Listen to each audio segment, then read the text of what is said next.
Our next chapter is I Stand With You Against the Disorder by Jeanette Armstrong.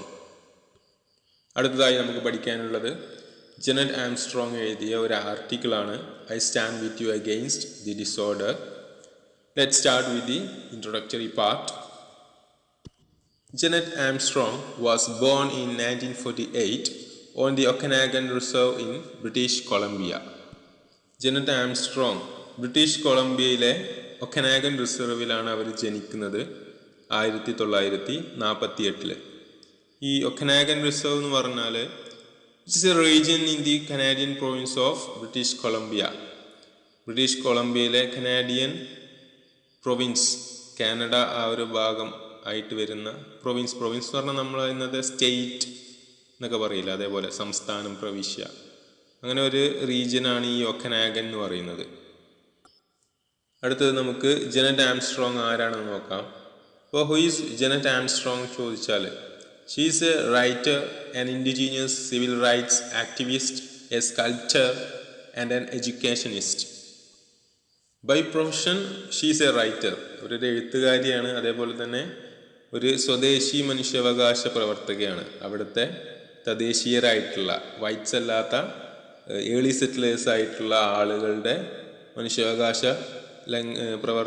അവർക്കിടയിൽ മനുഷ്യാവകാശ പ്രവർത്തകയായിട്ട് പ്രവർത്തിച്ച ഒരു വ്യക്തിയാണ് ഇവർ. അതേപോലെ തന്നെ സ്കൾപ്റ്റർ, ഒരു നല്ലൊരു ശില്പിയായിരുന്നു. ആൻ എഡ്യൂക്കേഷനിസ്റ്റ്, ഒരു വിദ്യാഭ്യാസ പ്രവർത്തകയും ആയിരുന്നു ഇവർ, ജെനറ്റ് Armstrong. She is so famous because she is the first native woman novelist from Canada. അവർ ഇത്രക്ക് പ്രശസ്തയാവാനൊരു കാരണമുണ്ട്. അതായത് തദ്ദേശീയ എഴുത്തുകാർക്കിടയിലെ ആദ്യ വനിത, കാനഡയിലെ തദ്ദേശീയ എഴുത്തുകാർക്കിടയിലെ ആദ്യ വനിതാ നോവലിസ്റ്റാണ് ആര്? ജെനറ്റ് ആംസ്ട്രോങ്. അതുകൊണ്ടാണ് ഇവർ ഇത്രക്ക് പോപ്പുലർ ആയത്. She is referred to as an educator and protector of the indigenous people. അവർ ഒരു എഡ്യൂക്കേറ്റർ എന്ന നിലയിലും ഒരു വിദ്യാഭ്യാസ പ്രവർത്തക എന്ന നിലയിലും അതേപോലെ തന്നെ പ്രൊട്ടക്ടർ ഓഫ് ദി ഇൻഡിജീനിയസ് പീപ്പിളിൻ്റെ, അതായത് സ്വദേശികൾ, അങ്ങനെ പറഞ്ഞാൽ യൂറോപ്യൻ ഡിസെൻഡൻ്റ് അല്ലാത്ത അവിടെ ആദ്യം മുതലേ ഉള്ള ആളുകൾ, അവരുടെ പ്രൊട്ടക്ടർ, സംരക്ഷക എന്ന നിലയിലുമാണ് ഇവർ അറിയപ്പെട്ടിട്ടുണ്ടായിരുന്നത്. Her life has been an endless campaign wherein she strived to alter the deep-rooted prejudices and wrong notions associated with Aboriginal people. ഈ അബോറിജിനൽ പീപ്പിളിനെ കുറിച്ച്, അബോറിജിനൽ പീപ്പിൾ എന്ന് പറഞ്ഞാൽ അമേരിക്കൻ ആദിമ സമൂഹം, അവരെ കുറിച്ച് ലോകത്തിന് ഒരുപാട് തെറ്റിദ്ധാരണകൾ, റോങ് നോഷൻസ്, അതുപോലെ തന്നെ ഒരുപാട് മുൻധാരണകളും പ്രിജുഡൈസസ് ഒക്കെ ഉണ്ടായിരുന്നു. ക്രിസ്റ്റഫർ കൊളംബസ് നമുക്കറിയാം, he was an explorer. He was the person who discovered America എന്ന് നമ്മൾ സാധാരണ പറയാറുള്ള ആ ഒരു വ്യക്തി. അപ്പോൾ അദ്ദേഹം 15-ാം നൂറ്റാണ്ടിൽ അമേരിക്ക കണ്ടുപിടിക്കുന്നതിൻ്റെ എത്രയോ കാലം മുമ്പ് തന്നെ അമേരിക്കൻ കോണ്ടിനെൻറ്റിൽ ആൾതാമസം ഉണ്ടായിരുന്നു. കൊളംബസ് ആദ്യമായിട്ട് അമേരിക്കയിൽ എത്തുമ്പോൾ ഏതാണ്ട് 1.5 കോടി ജനങ്ങൾ ജീവിക്കുന്ന ഒരു പ്രദേശമായിരുന്നു അമേരിക്കൻ കോണ്ടിനെൻറ്റ്സ്, 2 കോണ്ടിനെൻറ്റ്സും. പിന്നീട് നേറ്റീവ് അമേരിക്കൻസും വൈറ്റ് സെറ്റിലേഴ്സും നിരന്തരം യുദ്ധങ്ങളും പോരാട്ടങ്ങളൊക്കെ നടക്കുന്നുണ്ട്. ആ ചരിത്രമൊക്കെ നിങ്ങൾക്ക് അറിയുന്നതാവും. ഈ അബോറിജിനൽ കൾച്ചറിനെ ഇല്ലായ്മ ചെയ്യാൻ അവർ ഒരുപാട് അക്രമങ്ങളൊക്കെ അഴിച്ചു വിടുന്നുണ്ട് വൈറ്റ് സെറ്റിലേഴ്സ്. ഏതാണ്ട് 19th സെഞ്ച്വറി ഒക്കെ ആകുമ്പോഴേക്ക് നേറ്റീവ് അമേരിക്കൻസിൻ്റെ പോപ്പുലേഷൻ ഏതാണ്ട് 2.5 ലക്ഷം മാത്രമായിട്ട് ചുരുങ്ങി എന്നാണ് ഹിസ്റ്ററി. പലപ്പോഴും ഈ നേറ്റീവ് അമേരിക്കൻസിൻ്റെ ട്രഡീഷന്, പാരമ്പര്യത്തെയും അതുപോലെ തന്നെ വിശ്വാസങ്ങളെയും ഭാഷയെയും കൾച്ചർ, സംസ്കാരത്തെയും ഒക്കെ താറടിച്ച് കാണിക്കാനും അവയെല്ലാം മനുഷ്യത്വരഹിതമായ രീതികളാണെന്നുമുള്ള കുപ്രചരണങ്ങൾ പരന്നിട്ടുണ്ടായിരുന്നു. അങ്ങനെയുള്ള ഫോൾസ് പ്രൊപ്പഗണ്ടാസ്, കുപ്രചരണങ്ങൾ പരന്നിരുന്നു. ഇത്തരത്തിലുള്ള പ്രചരണങ്ങൾ തിരുത്തുന്നതിന് വേണ്ടി ഒരുപാട് ക്യാമ്പയിൻസിലൂടെ അശ്രാന്ത പരിശ്രമം നടത്തിയ ഒരു വ്യക്തി കൂടിയായിരുന്നു നമ്മളുടെ ഈ ജെനറ്റ് Armstrong. Her main objective in writing was to educate young people about native culture and history. അടുത്തായി പറയുന്നത് അവരുടെ എഴുത്തിൻ്റെ ഒബ്ജക്റ്റീവ് എന്തായിരുന്നു, അതാണ് അടുത്തതായിട്ട് പറയുന്നത്. ഇപ്പോൾ യുവതലമുറയിലുള്ള ആളുകളെ തദ്ദേശീയ സംസ്കാരത്തെക്കുറിച്ചും അതിൻ്റെ ശരിയായ ചരിത്രത്തെക്കുറിച്ചും പഠിപ്പിക്കുക എന്നതായിരുന്നു ആംസ്ട്രോങ്ങിൻ്റെ എഴുത്തിൻ്റെ ഒബ്ജക്റ്റീവ്, എയിം, ഉദ്ദേശം എന്ന് നമുക്ക് പറയാം.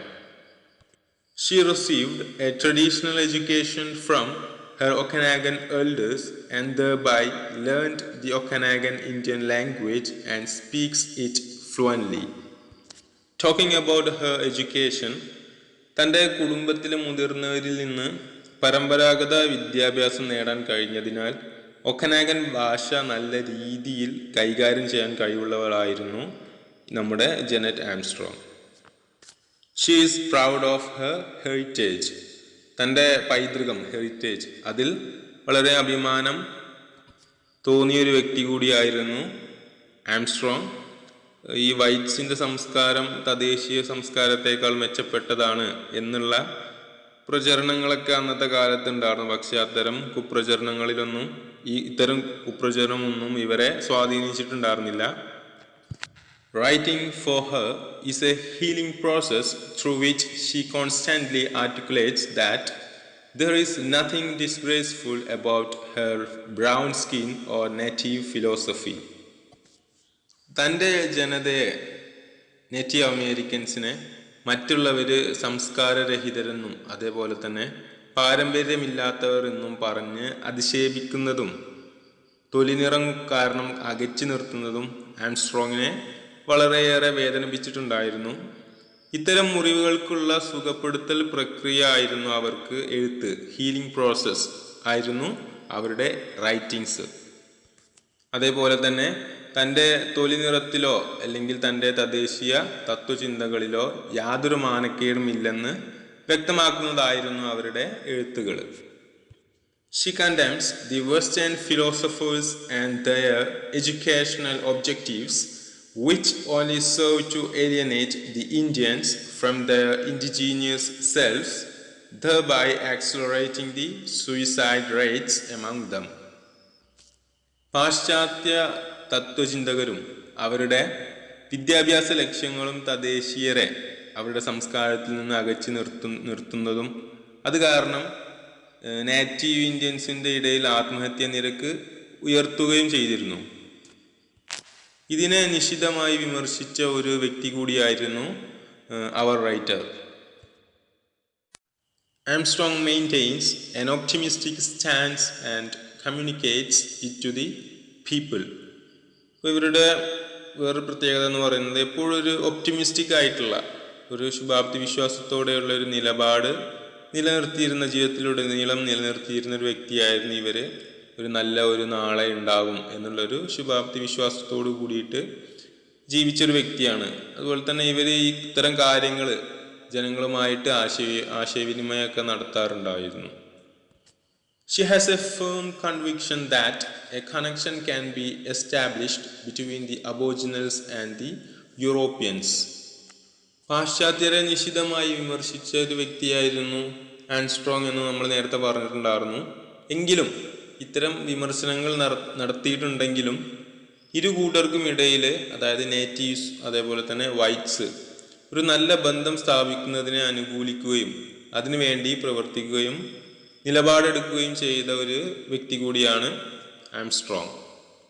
Next let's see her point of view about democracy. അവരുടെ ജനാധിപത്യത്തെ കുറിച്ചിട്ടുള്ള നിലപാട് നമുക്ക് നോക്കാം. According to her, a democracy should respect and protect any individual's right, and if a single person is denied them, it jeopardizes the rights of others, including that of women, minority and others. അവർ പറയുന്നത് ഇതാണ്: ഏതൊരു വ്യക്തിയുടെയും അവകാശങ്ങളെ സംരക്ഷിക്കുന്നതും ആദരിക്കുന്നതുമായിരിക്കണം ജനാധിപത്യം. ഒരു വ്യക്തിക്ക് അത് നിഷേധിക്കപ്പെട്ടാൽ അത് ബാക്കിയുള്ള എല്ലാവരുടെയും, അതായത് സ്ത്രീകളുടെയും ന്യൂനപക്ഷങ്ങളുടെയും എല്ലാവരുടെയും അവകാശങ്ങളെ അപകടത്തിലാക്കും. ഇതായിരുന്നു ജനാധിപത്യത്തെ കുറിച്ചിട്ടുള്ള അവരുടെ നിലപാട്. Speaking about her literary career, She began her literary career by writing a poem on John F. Kennedy. ഇനി അല്പം അവരുടെ ലിറ്റററി കരിയറിനെ കുറിച്ചിട്ട് നമുക്കൊന്ന് സംസാരിക്കാം. ജോൺ എഫ് കെനഡിയെ കുറിച്ചൊരു കവിത എഴുതിയിട്ടാണ് ഇവരുടെ എഴുത്തുകൾ ആരംഭിക്കുന്നത്. ജോൺ എഫ് കെനഡിയെ നിങ്ങൾ അറിയുന്നുണ്ടാവും. He was an American politician who served as the 35th president of the US, and later he was assassinated in 1963. She has written 2 novels. Slash 1985 is her first and the most famous novel. ഇവർ 2 നോവൽസും എഴുതിയിട്ടുണ്ട്. അതിൽ slash അതാണ് ഇവരുടെ ആദ്യത്തെ നോവലും അതുപോലെ തന്നെ ഏറ്റവും പ്രശസ്തമായിട്ടുള്ള നോവലും. 1985 ഈ ഒരു സ്ലാഷ് എന്നുള്ള ഈ ഒരു നോവൽ എഴുതിയിട്ടുള്ളത്. സ്ലാഷിനെ കുറിച്ച് പറയുകയാണെങ്കിൽ it's a fictional biography of a native man describing his personal development from childhood to fatherhood. ഇനി ഈ ഒരു നോവലിൽ ഇവർ ചർച്ച ചെയ്യുന്ന പ്രധാനപ്പെട്ട സബ്ജക്ട്സ് എന്ന് പറയുന്നത് it discusses education system, Christianity, native Indian organisations during 1960s and 1970s. ഈ നോവലിൻ്റെ വേറൊരു പ്രത്യേകത എന്ന് പറയുന്നത് this is regarded as the first novel by a First Nations woman. First നേഷനിൽ നിന്നുള്ള ഒരു വനിത എഴുതുന്ന ആദ്യത്തെ നോവലായിട്ട് കണക്കാക്കപ്പെടുന്നത് ഈ സ്ലാഷ് എന്ന് പറഞ്ഞിട്ടുള്ള നോവലാണ്. ഫസ്റ്റ് നേഷൻ എന്ന് പറഞ്ഞാൽ they are predominant indigenous people in Canada. കാനഡയിലെ പ്രബലരായിട്ടുള്ള തദ്ദേശീയരാണ്, ഇൻഡിജീനിയസ് പീപ്പിളാണ്. അവർക്കാണ് ഫസ്റ്റ് നേഷൻ എന്ന് പറയാം. Breath tracks is an anthology of poems published in 1991. ഇനി ഇവരുടെ ഒരു കവിതാ സമാഹാരം പബ്ലിഷ് ചെയ്യപ്പെട്ടിട്ടുണ്ട്, ബ്രെത്ത് ട്രാക്ക് എന്ന് പറഞ്ഞിട്ട്, tracks. Her second novel, Whispering Shadows, was written in 2000. 2000 ഇവരുടെ രണ്ടാമത്തെ നോവലായിട്ടുള്ള വിസ്പറിംഗ് ഷാഡോസ് വരുന്നത്. All My Relations, an anthology of contemporary Canadian native fiction, is a collection of her short stories and 2 children's books. ഇവരുടെ short സ്റ്റോറീസും ചെറുകഥകളും അതേപോലെ തന്നെ ബാലസാഹിത്യവും അടങ്ങിയ ഒരു collection പിന്നീട് വരുന്നുണ്ട്, all my relations. According to Armstrong, individual creativity involves larger community obligations. She says, however much the artist is elevated, the community alongside must be elevated as well and must benefit as well. കലാകാരന്മാരുടെ community obligations, സമൂഹത്തോടുള്ള കടപ്പാടിൽ വിശ്വസിച്ചിരുന്ന വ്യക്തിയായിരുന്നു ഇവർ. അവരുടെ വാക്കുകൾ തന്നെ കടമെടുത്ത് പറയുകയാണെങ്കിൽ, ഒരു കലാകാരൻ ഉയർച്ച കൈവരിക്കുമ്പോൾ നമ്മളുടെ സമൂഹവും അതിൻ്റെ കൂടെ ഉയരണം, അതിലൂടെ സമൂഹത്തിന് പ്രയോജനം ഉണ്ടാവണം. Talking about her career, professional career, Jeanette Armstrong is a professor of Indigenous Studies and Canada Research Chair in Indigenous Philosophy. സ്വദേശി ജനതയെ കുറിച്ചിട്ടുള്ള പഠനം, അതേപോലെ തന്നെ ഇവരുടെ തത്വശാസ്ത്രം, ഫിലോസഫി, ഇതിൻ്റെയൊക്കെ ഒരു പ്രൊഫസറായിരുന്നു ജെനറ്റ് Armstrong. She derives great satisfaction in that her research contributes directly to the empowerment of the Okanagan community and other indigenous communities. ഒക്കനാഗൻ അതുപോലെയുള്ള മറ്റു ഇൻഡിജീനിയസ് കമ്മ്യൂണിറ്റികൾ എന്നിവയുടെ ശാക്തീകരണത്തിന്, എംപവർമെൻറ്റിന് ഒരുപാട് സഹായകമായിട്ടുണ്ട് ഇവരുടെ റിസർച്ചുകൾ. ഇത്തരം റിസർച്ചുകൾ ചെയ്യുമ്പോൾ ഇത്തരം ഗവേഷണങ്ങൾ തനിക്ക് അതിയായ സംതൃപ്തി നൽകാറുണ്ടെന്നും ഇവർ പറയുന്നു. One of the objectives of her research and writing is to revitalize the indigenous methods of knowledge documentation and storytelling, which is deliberately substituted by Western convictions, causing a cultural blindness. തദ്ദേശീയരുടെ പരമ്പരാഗത വിജ്ഞാനകോശങ്ങൾക്ക് പകരമായി പാശ്ചാത്യ സമ്പ്രദായങ്ങൾ ആവിഷ്കരിച്ചത് കാരണം ഒരു cultural blindness, അഥവാ indigenous ആളുകളിലെ പുതുതലമുറ അവരുടെ സംസ്കാരത്തെക്കുറിച്ച് അജ്ഞതരായി പോകുന്ന അല്ലെങ്കിൽ അറിവില്ലാത്തവരായി പോകുന്ന ഒരു പ്രവണത ഉണ്ടായിരുന്നു. ഈ മനഃപൂർവ്വമുള്ള പ്രവർത്തനങ്ങളെ മറികടക്കാനായി വിജ്ഞാന ശേഖരണത്തിൻ്റെയും അതേപോലെ കഥ പറച്ചിലിൻ്റെയും ഒരു തദ്ദേശീയ രീതിക്ക് പുതുജീവൻ നൽകുക എന്നതായിരുന്നു ഈ ജെനറ്റ് ആംസ്ട്രോങ്ങിൻ്റെ എഴുത്തുകളുടെയും അതുപോലെ തന്നെ റിസർച്ചുകളുടെയും പ്രധാന ഒബ്ജക്റ്റീവ്, ലക്ഷ്യങ്ങൾ അല്ലെങ്കിൽ ഉദ്ദേശം.